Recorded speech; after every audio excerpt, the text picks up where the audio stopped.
నమస్తే, welcome to our channel. నేను మీ శాలిని.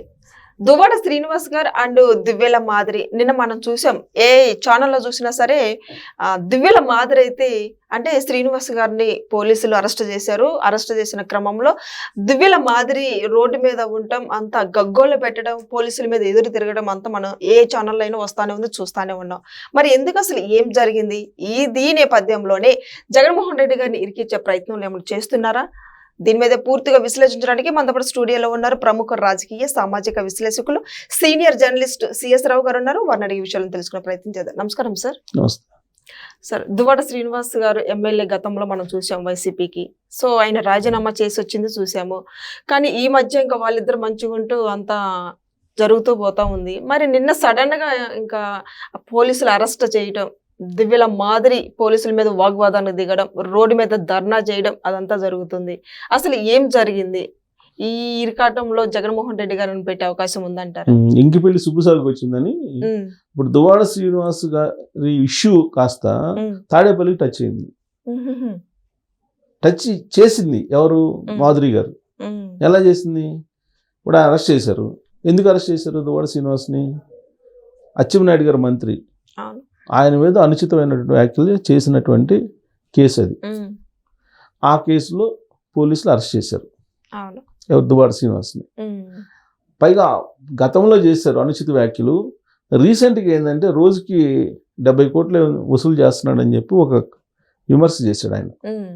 ఎక్కడెక్కడ వసూలు చేస్తున్నారు, గ్రావెల్లో ఇవన్నీ లెక్కేసి ఒక మీడియాలో చెప్పాడు. రోజుకి 70 కోట్లు వసూలు చేస్తున్నాడు అచ్చెన్నాయుడు అని. దాని మీద అరెస్ట్ చేశారు. పాతవి ఉన్నాయి అనుచిత వ్యాఖ్యలు, పర్సనల్గా చేసినటువంటి వ్యాఖ్యలు, ప్లస్ ఇప్పుడు లేటెస్ట్గా చేసినవి. ఈ రెండింటి మీద అరెస్ట్ చేశారు. 41A నోటీస్ ఇచ్చారు. 41A నోటీస్ ఇచ్చిన తర్వాత విచారణకు హాజరు కమ్మన్నారు. విచారణకు హాజరయ్యాడు. విచారణకు హాజరవుతున్నటువంటి క్రమంలో ఉదయం 11 నుంచి సాయంత్రం 5 గంటల దాకా ఉంచారు. ఈలోపు రోడ్డు మీద దివ్యల మాదిరి ఒక సీన్ క్రియేట్ చేశారు. పోలీసుల్ని ఏ విధంగా అన్నారనేది విజువల్స్లో చూసాం. అసలు పోలీసుల్లాగా చూడలే ఆవిడ. ఆ విధంగా వ్యవహరించారు. అంటే పోలీసులు అంటే అసలు భయమే లేదు, గౌరవం లేదు పోలీసులు అనేది అర్థమవుతుంది. సో మాధురి గారు చేసినటువంటి అడావుడి, ఆవిడ విధులిచ్చుకోవటం, వాళ్ళని అరవడం, ఇవన్నీ మనం చూసాం. అంటే పోలీసులు అంటే అసలు ఏమాత్రం గౌరవం లేదనేది అర్థమవుతుంది. అసలు ఆవిడ మీద కూడా కేసు పెట్టచ్చు. ఎందుకంటే విధులకి ఆటంకం కలిగించడం అనేది ఒక పెద్ద కేసు. యాక్చువల్గా పోలీసులు ఆమె మీద కూడా కేసు పెట్టి లోపల వేయాలి. మామూలుగా అయితే పోలీసులు లోపలికి వెళ్దాం రండి అంటే రోడ్డు మీద నేను ఉంటాను, నా ఇష్టం, నా రోడ్డు మీద ఉండకూడదా అంటున్నారు. రోడ్డు అనేది ఇప్పుడు ఎవరికి వాళ్ళే మాధురి గారు లాగా నా ఇష్టం నా రోడ్డు అని చెప్పి నుంచుంటే పరిస్థితి ఏంటి? సరే, ఆవిడ మాట్లాడారు. లోపల ఆయనేమో విచారణకు హాజరయ్యారు. సరే, ఈ సీన్ మొత్తం జరుగుతుంటే మీడియాతో ఆవిడ మాట్లాడారు. ఏం మాట్లాడారు? అచ్చెన్నాయుడు గారి గురించి దువ్వాడ శ్రీనివాస్ గారు మాట్లాడింది తప్పైతే మరి జగన్మోహన్ రెడ్డి గారి గురించి పవన్ కళ్యాణ్ గారు మాట్లాడింది తప్పు కాదా అని చెప్పేసి అన్నారు. అంటే అర్థం ఏంటి? మా నాయకుడు జగన్మోహన్ రెడ్డి గారి గురించి మీరు ఎట్ట మాట్లాడతారు పవన్ కళ్యాణ్ గారు అని చెప్పేసి ఆవిడ అంది. అంటే ఇప్పటికీ వైఎస్ఆర్ కాంగ్రెస్ పార్టీలో మేము ఉన్నాము అనేటువంటి ఒక కలర్ ఇచ్చేటువంటి ప్రయత్నం ఆవిడ చేశారు. మామూలుగా అయితే వైఎస్ఆర్ కాంగ్రెస్ పార్టీలో వాళ్ళు లేరు. ఎప్పటి నుంచి? అంతకుముందు వీళ్ళిద్దరు గొడవ అవుతున్నా కానీ ఉంచారు, పార్టీలో ఉంచారు. ఎమ్మెల్సీ ఆయన. So MLC YSR Congress party. ఈ దివ్యల మాధురి ఇష్యూ వచ్చిన తర్వాత కూడా కంటిన్యూ అయ్యారు, పార్టీలోనే ఉన్నారు. ఎప్పుడైతే దువ్వాడ శ్రీనివాస్ భార్య కేసు పెట్టారో, గొడవ అయిందో, అప్పుడు సస్పెండ్ చేశారు పార్టీ నుంచి. పార్టీ నుంచి సస్పెండ్ చేసినప్పటికీ కూడా ఇప్పుడు ఆవిడ దివ్యల మాధురి ఏమంటున్నారు? మా నాయకుడు జగన్మోహన్ రెడ్డి అని అంటున్నారు. అంటే మేము వైఎస్ఆర్ కాంగ్రెస్ పార్టీలో ఉన్నాము అనేటువంటి ఒక ఫీల్ పబ్లిక్లో తీసుకొచ్చే ప్రయత్నం చేస్తున్నారు ఆవిడ. అది ఎందుకు చేస్తున్నారంటే రాబోయే రోజుల్లో మేము వైఎస్ఆర్ కాంగ్రెస్ పార్టీలో మళ్ళీ చేరుతున్నాము, వైఎస్ఆర్ కాంగ్రెస్ పార్టీ నుంచే మేము మళ్ళీ పోటీ చేయబోతున్నాము అనేటువంటిది ఒక స్లోగన్ ఇచ్చే ప్రయత్నం చేస్తున్నారు. As of now YSR Congress పార్టీతో యాక్చువల్గా సంబంధం లేదు, సస్పెండ్ చేశారు. మరి జగన్మోహన్ శ్రీనివాస్ని. రెడ్డి గారు తీసుకున్న కానీ అవకాశం. జగన్మోహన్ రెడ్డి గారిని ఇరికించింది ఆవిడ. ఇప్పుడు ఉమ్, మా నాయకుడు జగన్మోహన్ రెడ్డి అంటున్నారు. ఉమ్, ఇప్పుడు ఆ ఎపిసోడ్ తెలియని వాళ్ళు ఏమనుకుంటారు, ఆవిడ మాట్లాడినట్టు మాటలను బట్టి.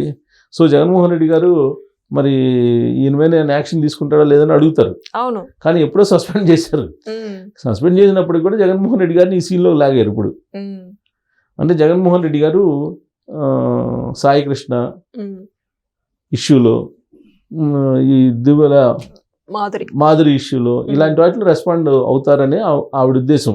ఉమ్, ఇప్పుడు ఆవిడ ఇంటెన్షనల్గా వైఎస్ఆర్ కాంగ్రెస్ పార్టీని సీన్లోకి తీసుకొచ్చింది. అవును. యాక్చువల్గా వైఎస్ఆర్ కాంగ్రెస్ పార్టీ లీడర్స్ అక్కడ ఉన్నారు. ధర్మాన ప్రసాదరావు ఉమ్, ఉన్నారు అక్కడ. ప్రసాదరావు వాళ్ళ బ్రదరు వాళ్ళు ఉన్నారు, ధర్మాన వాళ్ళు. అవును. వాళ్ళు రెస్పాండ్ కావాలి. ఉమ్, ఇప్పుడు ఈవిడ జగన్మోహన్ రెడ్డి గారిని డైరెక్ట్గా ఓన్ చేసుకునే ప్రయత్నం చేస్తున్నారు. చేస్తుంది. అవును. ఓకే, ఉమ్, వీళ్ళు చేసిన ఆరోపణలు ఏంటి? అక్కడ లోకల్గా ధర్మాన సోదరులు, అలాగే కింజరపు ఎర్రమనాయుడు వాళ్ళ ఫ్యామిలీ, వీళ్ళ మధ్య ఒక అండర్స్టాండింగ్ ఉంది.